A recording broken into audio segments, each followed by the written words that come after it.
Assalamu alaikum wa rahmatullahi wa barakatuh, everyone. Today I'd like to share with you some things that will help you get to know Surah Al-Baqarah. There are a few very beautiful narrations that I want to go through. These are found in Bukhari and Muslim. The first one's from Muslim. عن زيد أنه سمع أبا السلام يقول حدثني أبو أمامة الباهلي قال سمعت رسول الله صلى الله عليه وسلم يقول اقرأوا القرآن. So the long chain of narrators, those are the names of the people that I mentioned. And then the Prophet ﷺ says, recite the Qur'an. فَإِنَّهُ يَأْتِي يَوْمَ الْقِيَامَةِ شَفِيعًا لِأَصْحَابِهِ. Because it will come on the day of resurrection as a maker of case, meaning it'll come on your behalf, it's pleading on your behalf for its companion, meaning the one who recited it became its companion. It's almost as though the Qur'an is personified on Judgment Day. And we'll see that theme continue. اقرأوا الزهراوين Al-Baqarah wa Surah Al-Imran. Recite the beautiful glowing Zahrawain, meaning the two beautiful glowing ones, the glittering ones, which are Baqarah and Al-Imran. فَإِنَّهُمَا تَأْتِيَانِ يَوْمَ الْقِيَامَةِ كَأَنَّهُمَا غَمَامَتَانِ. Because both of them will arrive on Judgment Day as they're both, happy clouds or puffy clouds.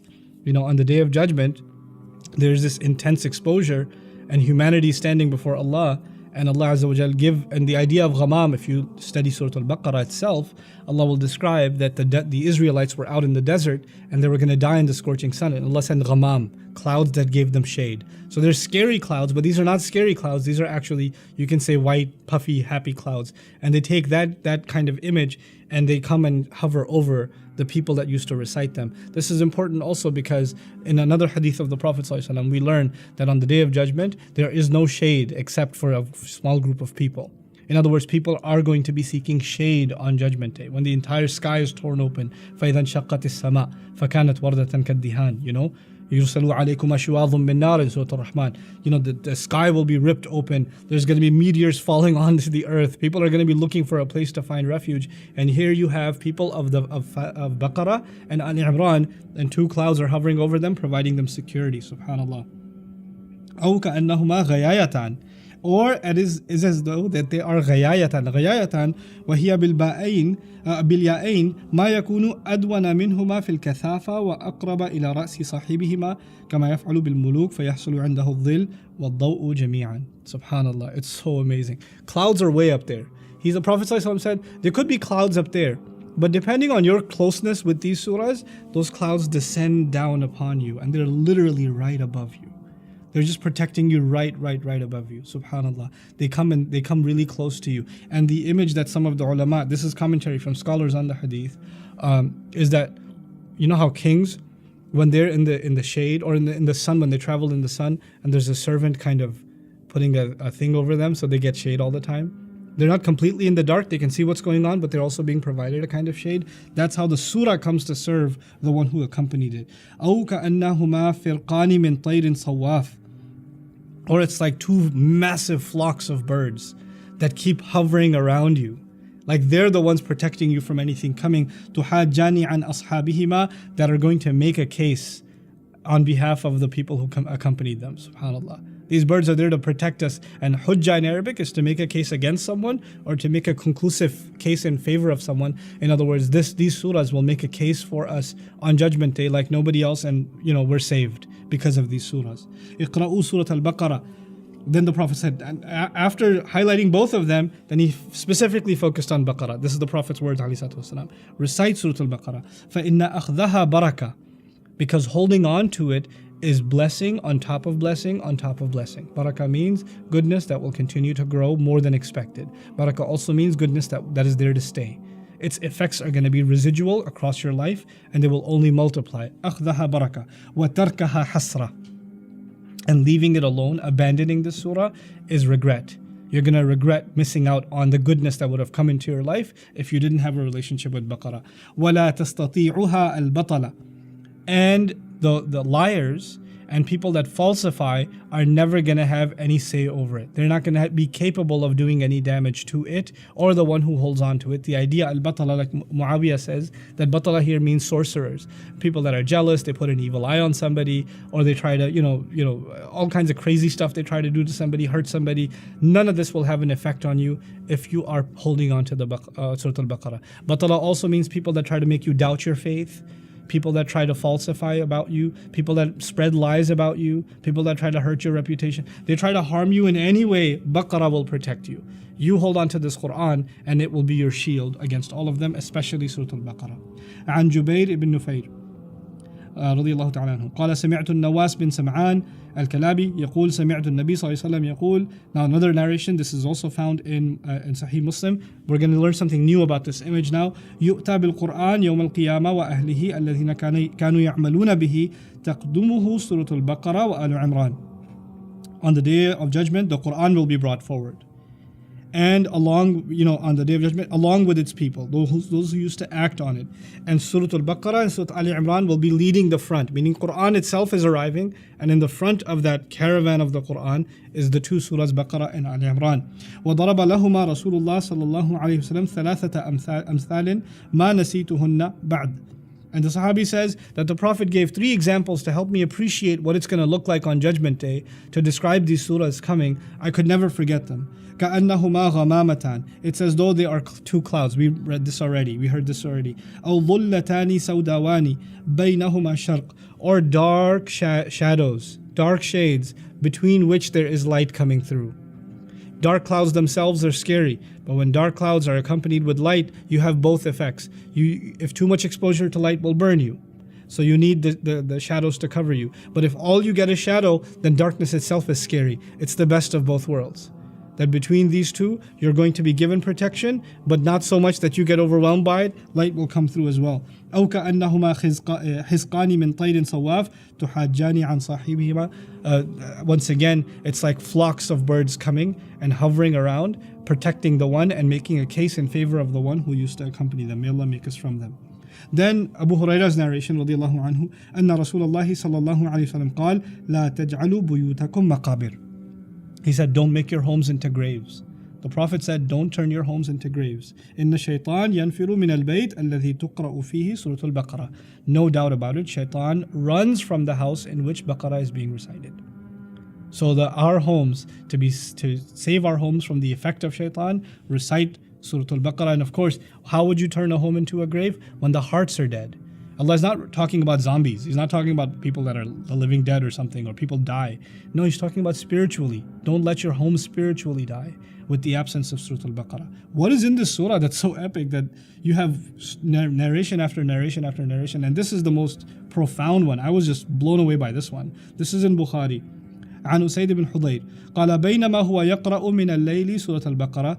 One night he's reciting Surah Al-Baqarah, this Sahabi, Usaid.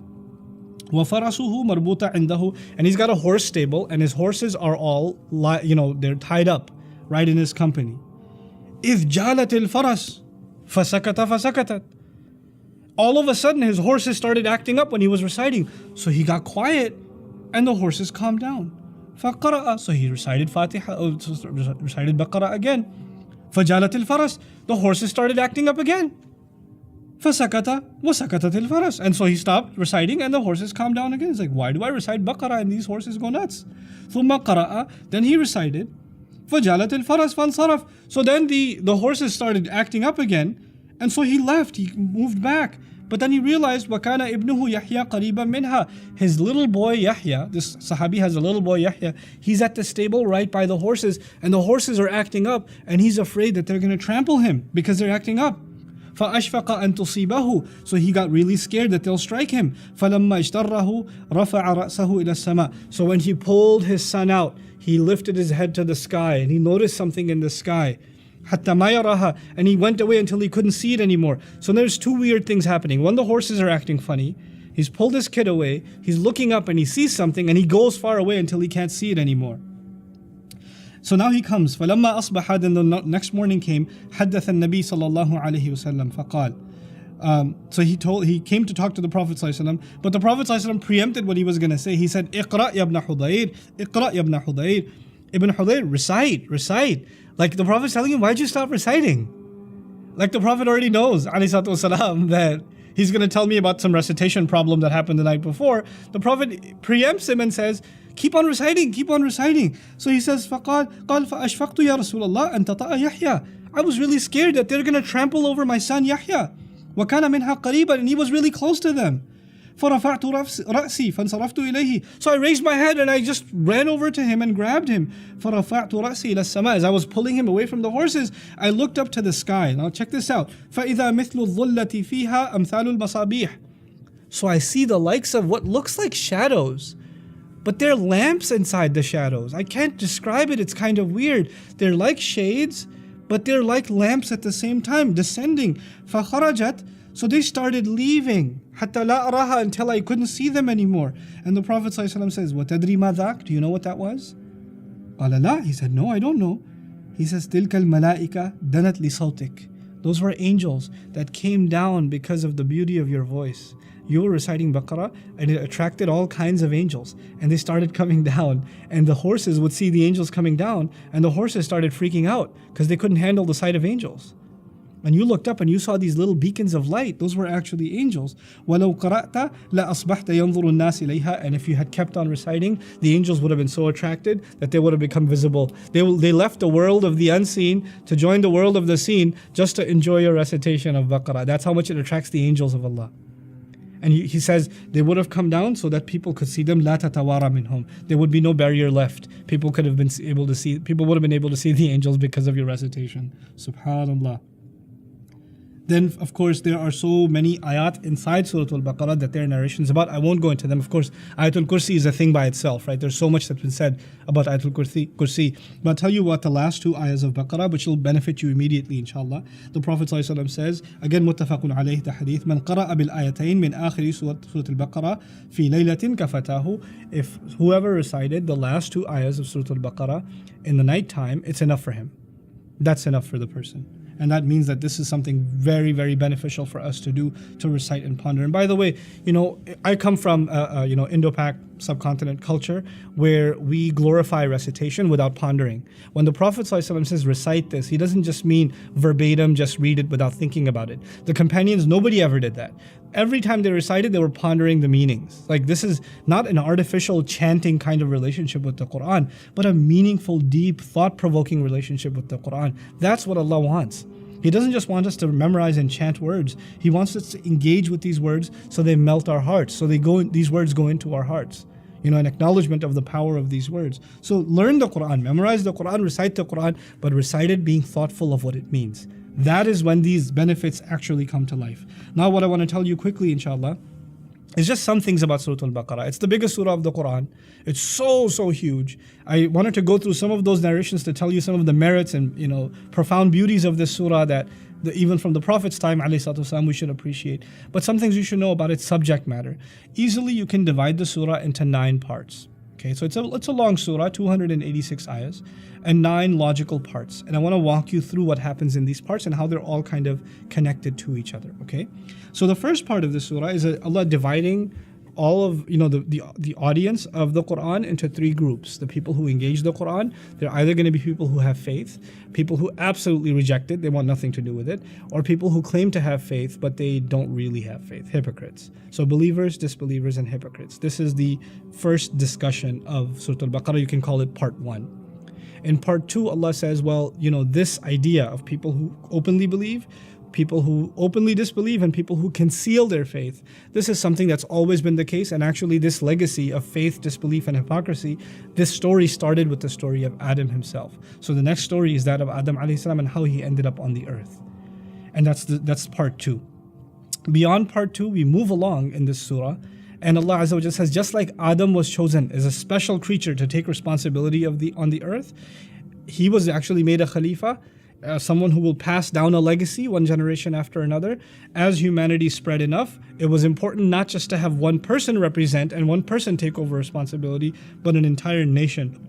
The Israelites, the children of Israel, were chosen to be a model nation under God's guidance. So they can show the beauty of following God's guidance to all of humanity. That was their responsibility. And there's a long discourse on how Allah gave them that responsibility and that favor over all other nations, so they could be that role model, and how they disappointed His expectations. And that's the third part of the Baqarah, the Surah Al-Baqarah. From there, the Israelites, towards the end, you notice that Allah highlights that the Israelites are not okay with the Prophet being the Prophet. They felt that this is something that was privileged to the Israelites. Only an Israeli should be a prophet. How come he's an Arab? How did an Arab ever receive revelation? So what Allah does is He takes a step back and He starts talking about Abraham. Why? Because even if you don't have affinity to the Arabs, the Israelites should certainly have affinity to Ibrahim alayhi salam. You'll notice something so far. We started with Adam. When the stories began in the surah, we started with Adam, who's a father. And immediately you talk about a nation. Then we're going to talk about Ibrahim alayhi salam. And not too much after, it's going to be the new nation. So father, nation is the correlation that's going on. Another really interesting thing is Adam alayhi salam was tested. Right? And he failed that test, and then he was redeemed. The Israelites were tested, and they failed their tests, and they have a chance to be redeemed. Then you have Abraham, who was tested, but he passed all of his tests. And finally, you're going to get to the Ummah, and Allah is going to say, I'm going to test you. He tells us, وَلَنَبْلُوَنَّكُمْ بِشَيْءٍ. I'm going to be testing you. Let's see how you do. Let's see if you make the mistake that Adam made, or do you go down the path of the Israelites, keeping making mistakes, or are you going to live up to the legacy of your father Abraham, who was able to pass through all of the tests, فَأَتَمَّهُنَّ. So that's how things are now connected to each other. When Ibrahim alayhi salam is talked about, it's amazing that Allah takes half the passage and talks about his son Ismail, and the other half and talks about his grandson Yaqub, Jacob, whose other name is Israel. Why was that important? Because Allah is saying both of these are legitimate lineages of Abraham. And both of them were Muslim.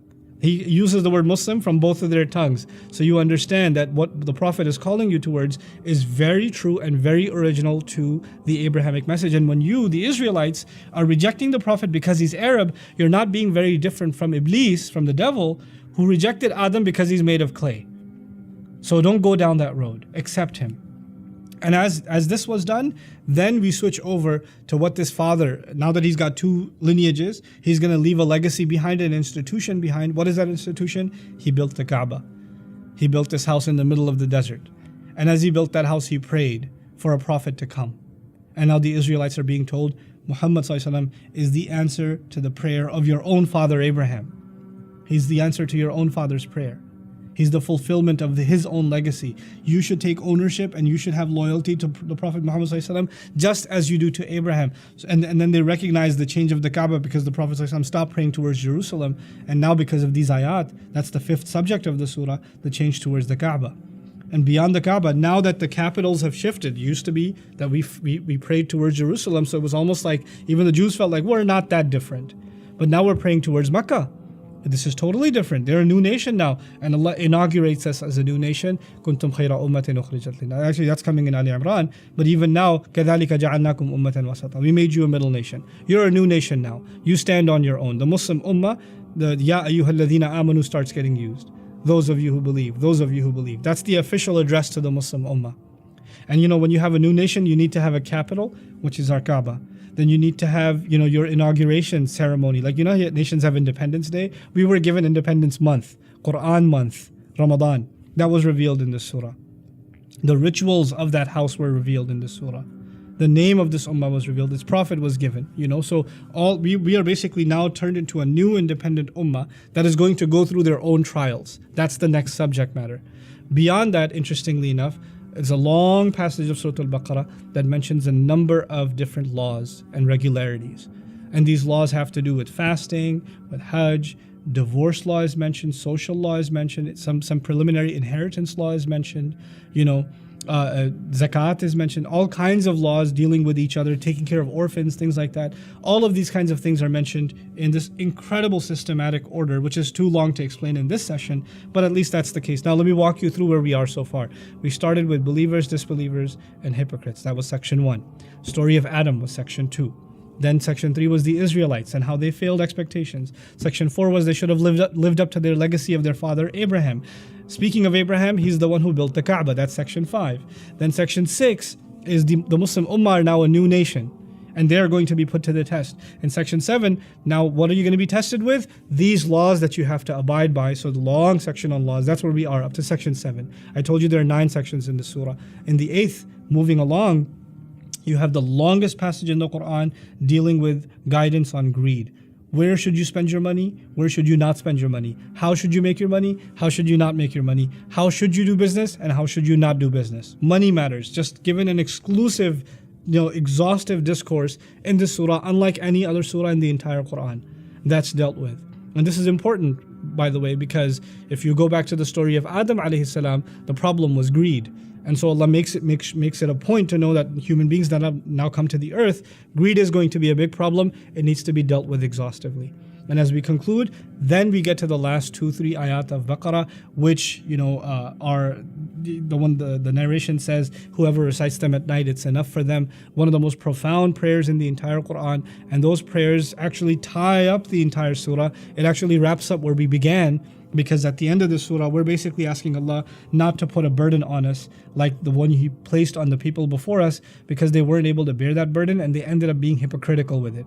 We're asking Allah to save our faith and not be hypocrites, and then we end, aid us against the disbelievers. You recall the first subject was believers, disbelievers and hypocrites. The last is a prayer, Ya Allah, secure our faith, we've believed. Don't let it fall into hypocrisy, and aid us against disbelievers. So it's actually almost a reaction to where the surah began. And in doing so, it sums up pretty much the entire religion of Islam. One of the most profound surahs of the Qur'an. The Prophet ﷺ said about the first 7 surahs of the Qur'an that whoever holds on to them, فَهُوَ حِبْر. He's actually a scholar. It's like you don't need more knowledge than the first 7 surahs. Then you have profound knowledge, So may Allah Azza wa Jal make us appreciate the power, the organization, and the incredible lessons in Surah Al-Baqarah. I've been trying to study Surah Al-Baqarah maybe for 15 years, and I feel like I haven't even scratched the surface. May Allah Azza wa Jal make us appreciate the power and the benefits of reflecting and pondering over the Quran. Assalamu alaikum wa rahmatullahi wa barakatuh.